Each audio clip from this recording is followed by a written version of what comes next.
Hey everyone, welcome back to your favorite pirate crew. Today we are going to talk about Robin revealing the secret of Dragon and the Revolutionaries to Luffy. If you would like to see more about One Piece in our channel, please leave your thumbs up and subscribe to join our pirate crew. But pirates, before we continue with the video, I ask that you already subscribe to our channel, that way you will join our pirate crew and earn a devil fruit or master your favorite haki. It would also help our crew a lot if you leave your thumbs up on today's video, so together we can become Yonkos. Now let's continue with today's video. The arrival of the final saga of One Piece. We are finally walking towards the answers to all the mysteries we have been thinking and theorizing about for so many years. The most recent chapters, which is the great beginning of the end, have shown us that Robin is alongside Sukiyaki discovering more about the Poneglyphs and the truth about the world. This involves not only about the One Piece treasure itself or about Go-D Roger, but also about various other characters, such as those directly connected to Roger like Shanks and Buggy, to others like Monkey D. Dragon himself, who may, or may not, be connected to Joy Boy's ideals and deeds. Would it be possible for Robin to find out about so many connections now? Is there really a connection between the Revolutionaries and everything that is going well? That's what we'll talk about today. Chapter 1055 of One Piece has already started to appear, and with it some very interesting ideas are presented. The first one we can highlight here is about the title of this chapter, named New Era.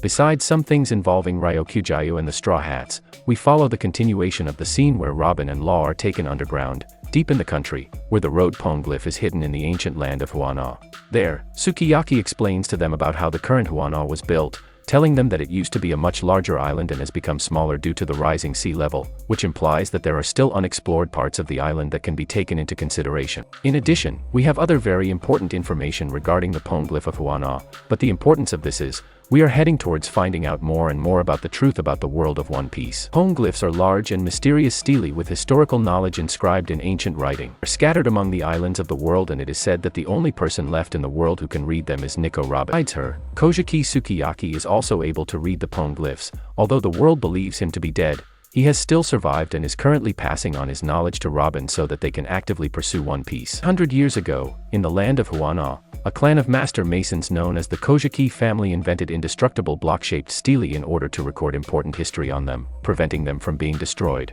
These stele would become the Poneglyphs. Stele were written to preserve the events of the Void Century.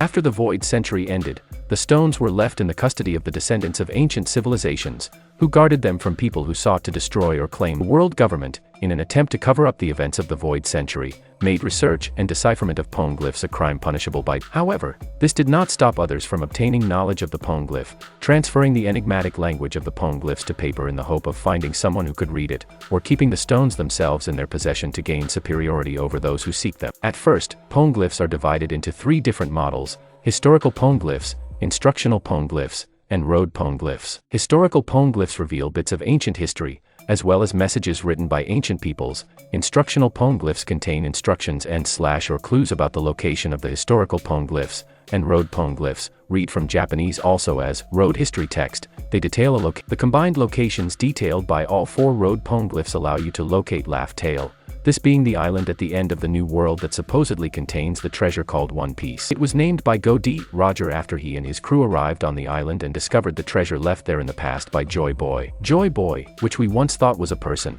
is actually a title passed down through certain people, although there is no concrete evidence yet of how and what exactly the person needs to possess for this to happen, but people look to individuals with aspirations to change the world as its next bearer. So far, two people with the title Joy Boy are known to have existed. First and best known of them was an extremely relevant figure in the Void Century who played an important role in the history of the Isle of Fishmen and left behind a certain item of unimaginable value on the last island of the Grand Line, the infamous and presupposed One Piece. It was first mentioned in the Ryugu Poneglyph read by Nico Robin while in the Sea Forest. Based on historical recordings of this Joy Boy left in the Poneglyphs, it was believed that Joy Boy would return some 800 years after the Void Century. After Monkey D. Luffy awakened his Akuma no Mi, the Hito Hito no Mi, model, Nika, and his heartbeat took on the sound of the drums of liberation, Zunsha claimed that Joy Boy had returned. But after all, there is indeed a connection between all these elements. But are there more characters connected to all this? Perhaps people like Monkey D. Dragon and the Revolutionaries? Would it be possible to connect their goals with the origin and their acts currently around the world that we see in what we can call the New Age of Pirates? First of all, all, we should remember what little we know about this group. The Revolutionary Army is an extremely powerful military organization founded and led by Monkey D. Dragon. They are the only force in the world that directly opposes the world government and seeks to dismantle it, particularly against the world nobles of Mary Gosa who control and benefit from the corruption of the world government. Their former base of operations was Baltigo Island, but after an intense battle with Blackbeard's pirates,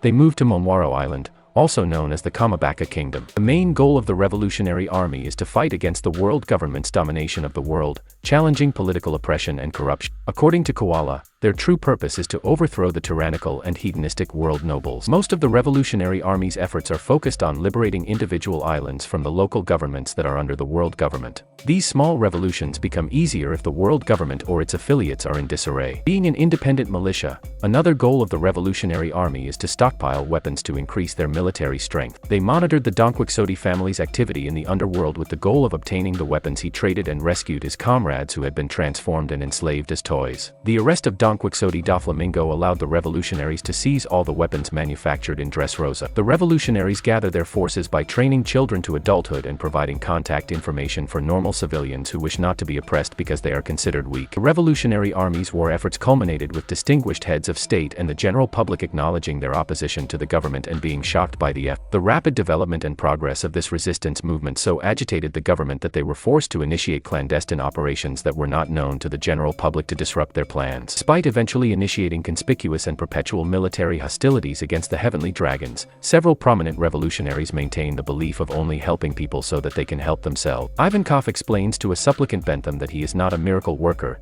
thinking that miracles only happen to those who are determined. According to Ivankov, he always questions the will to live of the nations he has saved as a revolutionary. This was proven when the 4 revolutionary commanders went to the Lulusia Kingdom to protect the citizens from the Peachbeard pirates. Instead of saving the citizens by fighting the pirates directly, the commanders empowered and supported the civilians so that they could fight the pirates themselves, increasing the strength and morale of the citizens through Belo Betty's Akuma no Mi abilities, as well as disabling and robbing the pirates. King Thalassa Lucas once stated during Levely that their ideals and actions. People who join the Revolutionary Army are considered notorious threats to the government, especially high-ranking members. The leader, Dragon, is known as the world's worst criminal. The second in command, Sabo, faced Admiral Fujitora in direct combat, and members Emporio Ivankov and Inajima were arrested at level 5 of Impel Down. According to Nico Robin and Donquixote Doflamingo, despite their mutual opposition to the world government and the Marines, revolutionaries and pirates rarely cooperate. The two factions can become hostile to each other due to conflicting goals. This was seen when Blackbeard's pirates attacked and destroyed the Revolutionary Army base in Baltigo, and again when Revolutionary Army executives defeated Peachbeard's pirates to prevent them from invading the port city of the Lulusia Kingdom. However, they may occasionally collaborate to fulfill a mutual goal or defeat a common enemy. After the events of the Dressrosa arc, Rob Lucci realized that the revolutionaries used the chaos of the uprising incited by the alliance of the Straw Hats and Heart Pirates to seize ammunition and evidence related to Doflamingo's black market activities. Upon learning that Luffy is the son of the dragon leader, the sailors have made it a priority for Luffy to be eliminated due to this heritage. We're also informed about Chief of Staff Sabo's connection to the captain of the Straw Hat Pirates, which has even made it so that during the most recent chapters where Sabo is becoming, or rather has already become, a more threatening person than Dragon himself, the connection between this character and the captain of the Straw Hats has practically caused complete chaos with the world government and the Marine itself. They realize that Luffy becoming a Yonkou and Sabo becoming a grand reference to the point of being admired by people is being a huge problem for them, and so they must be eliminated immediately. Acts of the Revolutionary Army are, in one way or another, although their acts are more violent, connected with the idea of freedom that Joy Boy himself, aka Nika from the past, seemed to preach. He was the kind of person who put a smile on the faces of others and brought them freedom, for he was a liberator of slaves and possessed powers capable of making him someone worthy of being called the Sun God. In contrast, the revolutionaries, although acting differently, have the same goal, although we are still not entirely sure of Dragon's personal goals and also of Nika's past, which we also know very little about. It is possible that Dragon was inspired by Joy Boy and started his journey as a revolutionary, but changed over the years by going to so many places, seeing so many horrible things, and abandoned his more peaceful style, appealing to violence and influencing his followers to do the same. This is why we see characters like Sabo today being accused of murder, like the King Cobra case, which we can now even assume was true. This kind of thing influences people to want to seek freedom and a new tomorrow, too, and so they keep leaning into the flow of the world, and with the new age coming and thanks to Luffy's perfect trigger in Wano, it will eventually cause a great world war that will change everything forever. What about you? Do you think the revolutionaries are connected to Joy Boy? Was Dragon inspired by, or maybe something different happened? Let us know in the comments your theory. That's it, my Straw Hat Pirate. I really hope you enjoyed this video, and if you have any suggestions for a video, don't forget to comment below, because I'll be reading them all as I always do. Also, don't forget to leave a like if you enjoyed the video, and be sure to subscribe and ring the bell so you don't miss out on any content from your pirate crew.